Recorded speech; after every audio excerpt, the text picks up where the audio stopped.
El actual Congreso Nacional solo ha servido para hacer tres cosas. La primera es perseguir al Libre con los infames juicios políticos.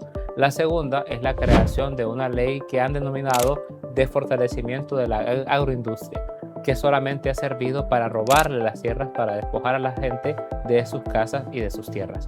Y la tercera es para fomentar la corrupción, moviendo dinero de casa presidencial hacia el Congreso para comprar diputados con bonos como el famoso bono del pescado. Solo han hecho y un video para criticar el Congreso anterior en el que lograron que participara un representante de Libertad y Refundación. Esto es Candil de la Calle. Con 91 votos que tienen entre liberales y nacionalistas, pudieron haber aprobado leyes que de verdad le sirvieran al pueblo de Honduras.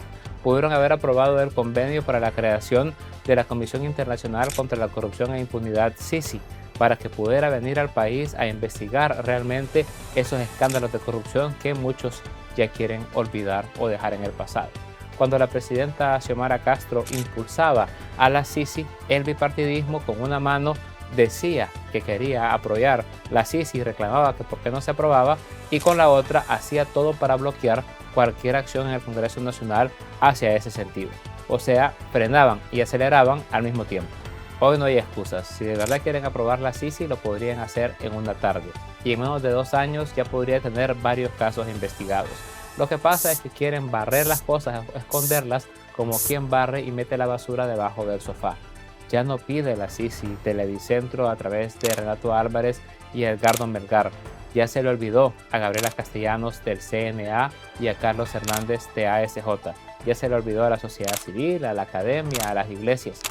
A todos creen que se les ha olvidado, pero a la que no se le ha olvidado es a la gente. Según la reciente encuesta del ERIC SJ, el 79.3% de los hondureños todavía quieren y demandan la CICI. Lo que es importante para el actual Congreso es cumplir los caprichos y el sueño de Tomás Zambrano y Jorge Cálix de desaparecer a Libre.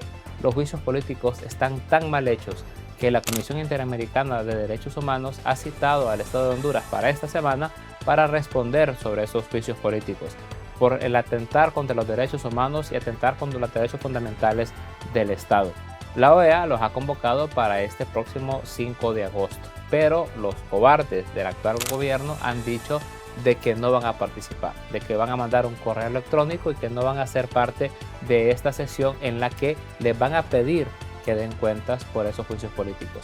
Son muy bufones y fanfarrones aquí en Honduras porque obviamente tienen a muchos periodistas comprados que les aplauden todas las tonteras que dicen. Pero cuando les hacen un poquito de escrutinio es muy difícil para ellos sostener sus mentiras. Por eso siempre pierden estos casos internacionales, porque primero hacen todo con las patas y después es el pueblo de Honduras el que tiene que estar pagando esas demandas multimillonarias una vez que los condenan. En el gobierno de Xiomara Castro 2 veces citaron a la OEA, a la Comisión Permanente, para hablar sobre diferentes temas. En ambos casos me tocó a mí tener el honor de representar en la sesión del 25 de noviembre y la del 15 de diciembre del año pasado. Más allá de un par de idioteces que algunos embajadores dijeron por encomienda de los Estados Unidos, fue un debate abierto en el que Honduras se presentó, dio la cara y habló sobre las cosas que nos estaban señalando. Pero bueno, eso eran otros tiempos. Hoy los que están en el gobierno se esconden, hacen las cosas muy mal y después no quieren que les cuenten las costillas.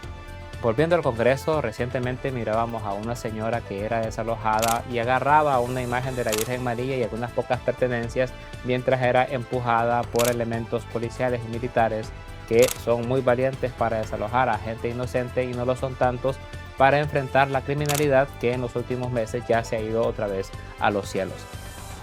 Vemos desalojos en poblaciones, en campesinos, en poblaciones garífunas en diferentes partes del país. Hasta ahora seguimos esperando que se pronuncie la Iglesia Católica o la Iglesia Evangélica por las arbitrariedades y los abusos que estamos viendo pasar en el país. El justificante para hacer esto es la famosa ley grosera llamada de fortalecimiento del sector agroindustrial, pero es realmente la ley del saqueo, del robo de tierras y de la criminalización de los pobres. Son invasiones, dicen los grandes empresarios y los pobres idiotas que repiten ese discurso y no tienen ni dónde caerse muertos. Las personas tienen derecho a un lugar donde vivir y tierra donde trabajar. Decían en las iglesias que si los comunistas seguían en el poder, entonces iban a venir a quitarle las casas a las personas. Pero ahora, a pesar de que están los consentidos de curas y pastores en el gobierno, es cuando realmente están quitándole las casas a las personas. No hay suficiente tierra en Honduras para que esos grandes empresarios puedan seguir siendo multimillonarios, pero también haya tierra para los campesinos y para las familias pobres para que puedan salir adelante. En cualquier carretera que uno agarre puede pasar kilómetros y kilómetros de tierra ociosa, tierra que podría servir para sacar este país adelante. Invasión es que un gringo a través de un poste X nos imponga un inútil de presidente y una pandilla de delincuentes como parte del gobierno. Y finalmente, lo que más existe en ese Congreso es corrupción. Es el famoso bono del pescado para comprar voluntades y asegurar los juicios políticos. Pero son otros bonos, son otras prebendas. Aún no se ha aprobado la privatización de la ANE porque no les han encontrado todavía el precio de los liberales. Eso es todo. Zambrano, que ya se imagina presidente, ha tenido sesiones que no sirven para nada. Tiene una mayoría mecánica que no sirve para nada. Hacen circos como el hecho de aprobar una comisión para perseguir a mujeres pobres que abortan, porque eso sí, solo persiguen a las mujeres pobres porque las ricas se van del país a abortar en otro lado. El gato ese que lidera ese lamentable Congreso está organizando una plataforma política desde los principios más conservadores, más retrógradas, más de la derecha, del pensamiento más misógino y excluyente que uno se podría llegar a imaginar. Dice que tiene respaldo de Israel, el pueblo elegido de Dios, pero acá como les cuesta tanto leer, nadie se ha puesto a pensar o a preguntarse y a darse cuenta que en el Estado de Israel el aborto está permitido hace más de 50 años. Entonces, ¿cómo es que en el pueblo de Dios el aborto no es un pecado y aquí estos que dicen que apoyan a Israel están sentenciando a las mujeres a la persecución de parte del gobierno en contra de las más pobres? El retorno del capo, la verdad es que no ha generado mayor cosa de forma directa, pero sí es una fisura que cada día va creciendo más en el Partido Nacional. Tomás no es ni será nunca su candidato, pero va a ser la fuerza. El narcotraficante condenado e indultado quiere ser él mismo el presidente, y han comenzado una fuerte campaña para decir lo que ya todos sabemos, que Narre Afura es insignificante y no puede gobernar. Pero no lo están haciendo como una oposición constructiva o para mejorar algo de parte del gobierno, sino solamente para menoscabar la imagen de Afura y potenciar la de quien hace poco era residente del sistema penitenciario de los Estados Unidos. En toda esta maraña de mediocridad y corrupción, lo que es innegable es el desgaste de la política hondureña. Hay diputados liberales que parece que ya se les olvidó que son liberales, que están tan plegados al Partido Nacional que pareciera que ya no hay un punto de retorno. Les tocará aprovechar muy bien estos 3 años y medio que les quedan y seguramente algunos van a robar mucho porque los nacionalistas cuando vengan otra vez a las elecciones van a tener una sola planilla y esos liberales que se creen nacionalistas no van a ser parte de esa planilla. Muchos de ellos entraron al Congreso por el arrastre de Salvador Narrala, cosas que ya no tendrán y que no volverán jamás al poder legislativo. En el caso de Libre hay diputados obviamente que levantan la voz y que se enfrentan al bipartidismo, pero hay otros que andan medio escondidos viendo a ver cómo se meten a la fiesta del bipartidismo para tratar de caerles mejor, para que no les peguen tantos, para que les den un trato diferenciado, porque ellos aseguran entre ellos mismos que son distintos. Con un sector de la derecha tan incapaz y tan marcado por el narcotráfico y la corrupción y una izquierda que no se anima del todo a hacer oposición fuerte en el Congreso, todo esto empieza a volverse un espectáculo cansón y aburrido.